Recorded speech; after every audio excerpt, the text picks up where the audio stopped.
Welcome back to a special episode of Unscripted. Obviously, look and feel is a little different today. That is because Jed is in St. Louis, Missouri. What's up, my friend? What's going on, Brad?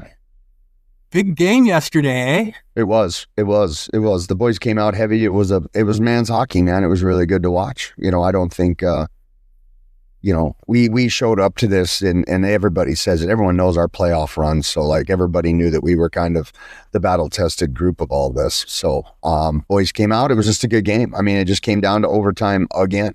I think it was the last 48 seconds or some shit. They put it in. So, that's the luck of the tournament. And so as it stands with the standings, we get a point for that overtime loss, right? I believe so, yes. Okay. So like we have to win tomorrow. Like that's just there's no way around it. We have to beat Louisiana tomorrow. So for sure.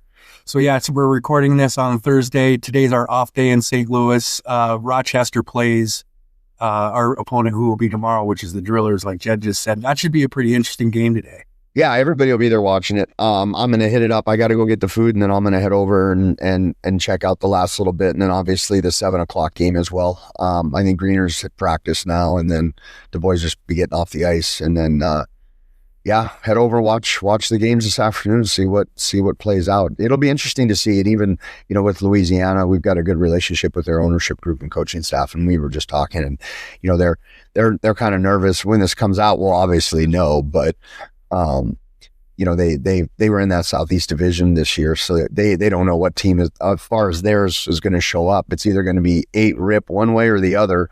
After the first period was the talk this morning, so it'll be interesting to see how it goes. They're defending champs, man. So whatever they bring, and we just gotta navigate it and worry about us tomorrow. But it'll be good. It'll be a good night of hockey, and then obviously the Brahmas just thumped Grant City last night. Yeah. So. It's the national championship. I mean, at the end of the day, it's anything can happen. It's literally like March Madness for our league. So 100%. So you've been to several of these now over the years. Does this year kind of have a different tone or feel to it? Like, is the hockey a little bit more elevated? Like, talk to me about it's more consistent, right? Like all the teams are spread pretty much, kind of on the same level. It'll be, amongst all of us, it's any given Sunday kind of situation, right? You got to have a little puck luck. You got to have a guy between the pipes. He's got to be coming in hot. Guys got to be starting to get their goals coming back and that sort of thing. And it's just all these moving pieces for everybody just kind of all got to kind of come together. They all got to kind of come together so everything works out. And that's just, everything, like the stars got to align for this to happen for each team here. So, it's what kind of momentum have you created for yourself coming into this? So I think we're in a good spot. I still think, we got just as much shot as any. We pull it off. We win tomorrow and we're staying till Saturday, So, I think that's, I truly believe we can do it. So we'll see. That's awesome.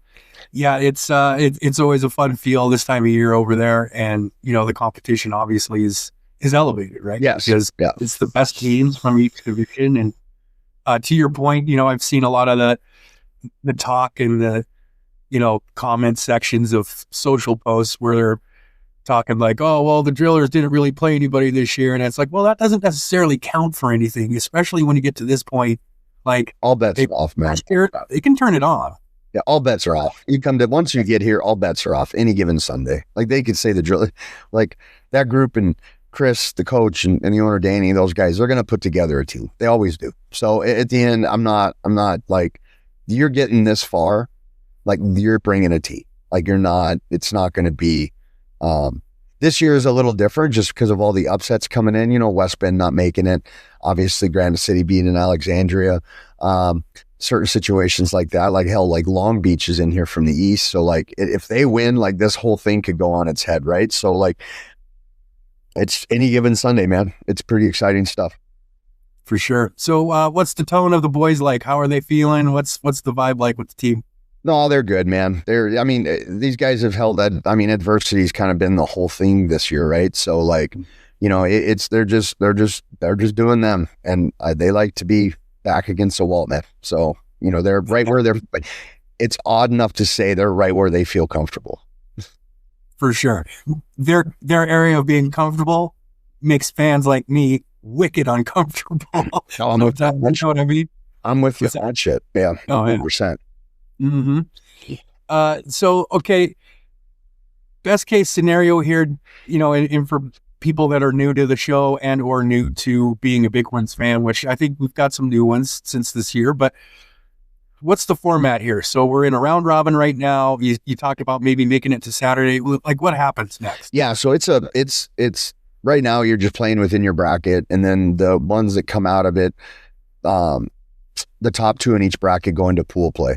So then, like whoever comes out, so like if you lose, you're gone. They take the top four, and then like one plays four, two plays three. It's the same thing. It's just now you're cross bracketing, right? So it's not real rocket science. The point stuff on how it goes will be kind of interesting. That's a greener thing. I just show up and watch and cheer and shit. Sure. But as soon as we get out of our side of it, obviously the one with the less amount of points goes home. So if Louisiana beats Rochester, then we beat Louisiana, Rochester will be gone. It'll be but then it'll come down to head to head. I don't know. So like, because if let's think about it, if Louisiana beats us and they beat fucking, Rochester, they're in, and then it'll go to goals, and then it just gets all weird shit. So I mean, once it gets to that, I'm just tell me when to fucking show up, man. For sure.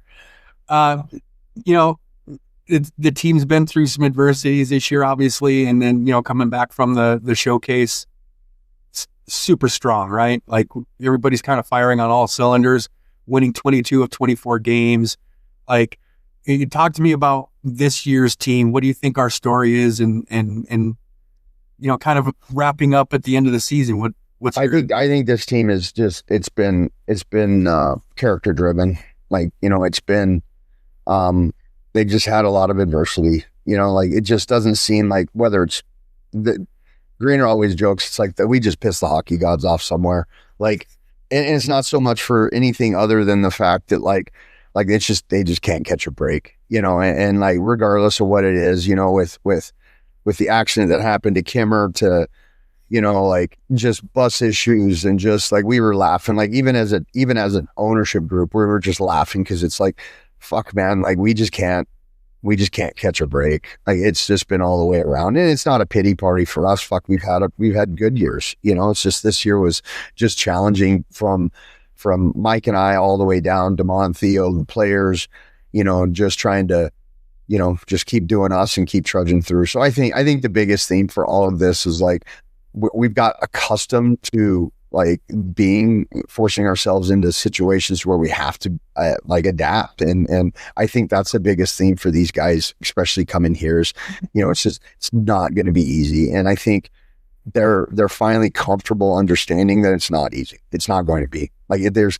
not that this is ever easy, but like there's not like, it's got added adversity. So it makes it even more, there's two ways you can go about it. You can panic and you could get all flustered with it, or you can just take it as it is and just keep moving, knowing that, hey, we got a job to do. No matter what happens, I still got to do my job. So I think our guys are really kind of just embraced it, because not for any other reason than they have to, and they still know that they got to come in and they got to perform, and they got to win a hockey game, and we've done everything we can to make sure that we don't disrupt the little fucking, what do you want to call it, little issues that pop up. Mike and I just make sure that Damon and Theo and those guys just keep rolling. Like they don't need to worry about it. We just make sure that whatever they need, they've got, and we go from there.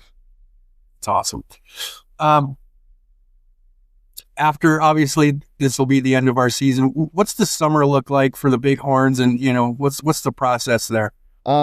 obviously they get back right on the road and start recruiting. Like I said, it's one of those things we hope that our guys will, they go home, take some time off, and everybody gets back to work. Regardless of the outcome, that's been a season. So, obviously Damon and Mike will get back to work putting together next year's franchise or team or, just start rolling again. There's not, this from a business side, it never stops. So, we just hope that the players can go back, get some rest, and then, jump back in and let's go again. For sure. Exposure camp and yep. all those, have those dates been set? Yeah, I think it's June 19th.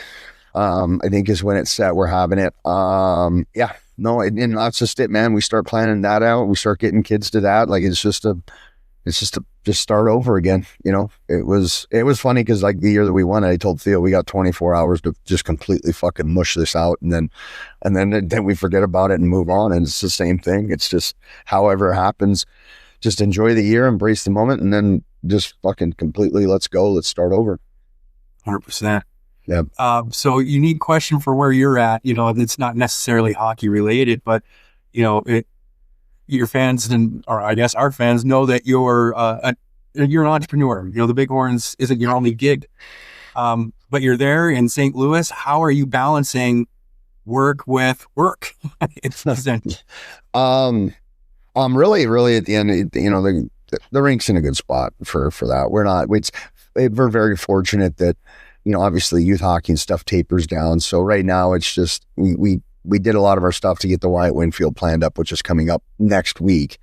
And then that's basically our season. So it's like right now with everything it is, you got to kind of put some shit on hold. You got to actually kind of work from here somewhere, but you want to kind of switch off, but you can't, but you just make sure that everybody's got the pieces to do stuff when you're gone. So, it's really, everybody knows when we make it, I'm coming here. So it's just kind of navigating it and make sure all the everybody knows their roles and where they're at. So, each year it's gotten better. So that's good. This year, like it's pretty chill, man. Nice. Yeah. That's good. And you've got good people, right? Like, I think that's a big part of it is like, you got good people that know what they're doing for the most part. And no, it's just open communication. Like that's really what it is. And that's really the focus when I'm gone. But like I said, we all kind of like before left with our staff meeting, just got everything situated. So it's pretty seamless. So we can focus on enjoying this moment, and making sure the guys are taken care of for sure. Definitely. Next question for you. I know this is random. Have you had a chance to listen to your podcast with Dropping Bombs? I haven't yet. No, I haven't. It's funny because we're getting there's a lot of interest of other people want, I guess, to have me come on their shows. I don't know. I don't know. I don't even know how many views it's had. Did you even look at it to see if I haven't seen lately? Oh, okay. So I don't know. I haven't yet. I need to. I'll probably listen to it on the plane coming back. Sure. I don't know. I hope people are enjoying it. It seemed to be kind of funny. The only clips that I've seen is he's fucking talking about aliens and shit. So I don't know. I don't know what that was about. But.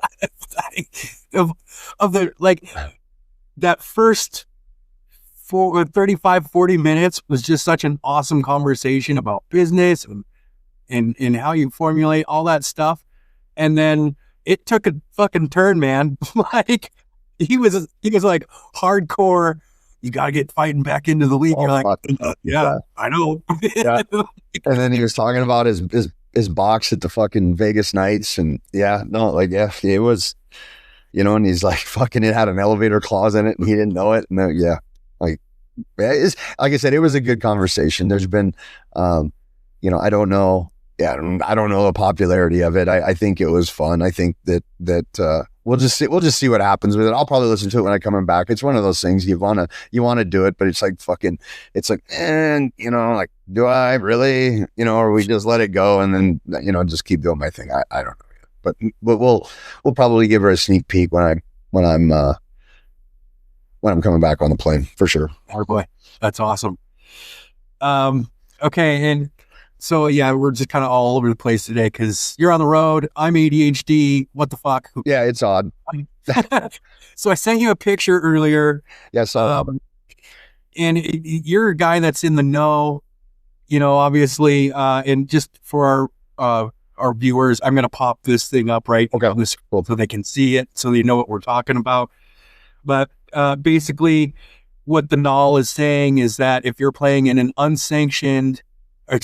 a non-USA hockey sanctioned junior league, that you are not eligible for NAHL competition. Yep.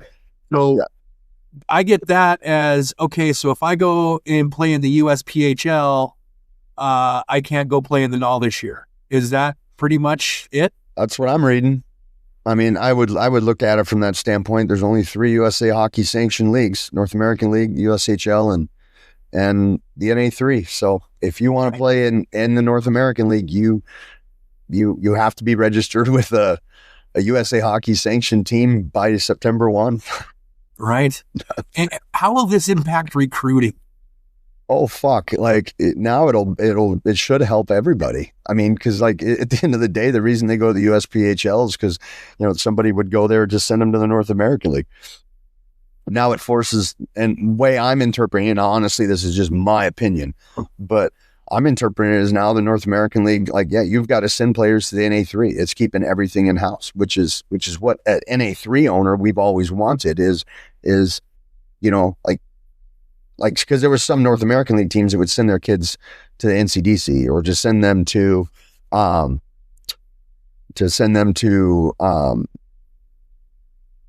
USPHL teams that their buddies owned or whatever. Like there was never anything. So how can we sit here and say that we're supposed to be their feeder system when they don't even send us their best players? So, it eliminates that. It helps us, especially the Helena Bighorns, because of who we are and what we've done. I think it just elevates all of our teams. So I think that this is awesome. I truly do. It makes us all have to work together and to create that NAHL brand and what it is. And it is. It's if you want to play tier 2 juniors, like it's the league. It's where all the guys, even in the non-sanctioned leagues, want to end up. They want to end up in the North American League. That's where they want to go, or the USHL. They don't want to, that's just where they do. But, they're just told where to go. Like it's now, if you want to play in North American League, like you're forced to play in the NA3, man, like let's go. Sure. Yeah. I mean, and you already know this, but people watching, listening probably aren't privy to this, but man, we've had some guys that have been on our recruiting radar that we've been talking with Greener or Damon, and for whatever reason, they decide to go the USPHL route or another non-sanctioned league route. And that's been frustrating, right? Because you're spending time on these kids and, it's not like they don't like the product. Maybe they pick that team because they're closer to their girlfriend. Who knows? But at the end of the day, if the decision for the player is my North Star right now is to get to the NOL, then they got to go to an NA3 team. 100%. So it's a win-win, man. Like that's huge. I'm glad that they did something like that. I think it will benefit the brand. It'll benefit, our brand, their brand. And it puts a path, right? I think it puts a path towards, there is a direct, like you want to play in the North American League or you want to play in the USHL. If you want to play in the USHL, you play in North American League. You know what I mean?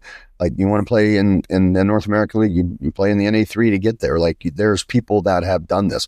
I think, and I don't know, I mean, this is just me completely speculating, but having the gold medal being won and now you see the path, like we talked about it, right? Like you've got the NDL shit, like they took the Kachuk brothers all the way through. I mean, Hallenbach, like fuck man, he played in the North American League, right? Like, so, that you see that kind of stuff and it's just like, all these other guys are doing it and they're not doing it for the right reasons. And so, and once again, my opinion, but like now you see the path and the path works. And so, NA3, North American League, USHL, college, whatever you want to do. So I'm excited for it. I mean, I can only read it what I see, and maybe I'm interpreting it wrong, but from what I see, I think it's a great thing for the Helena Bighorns.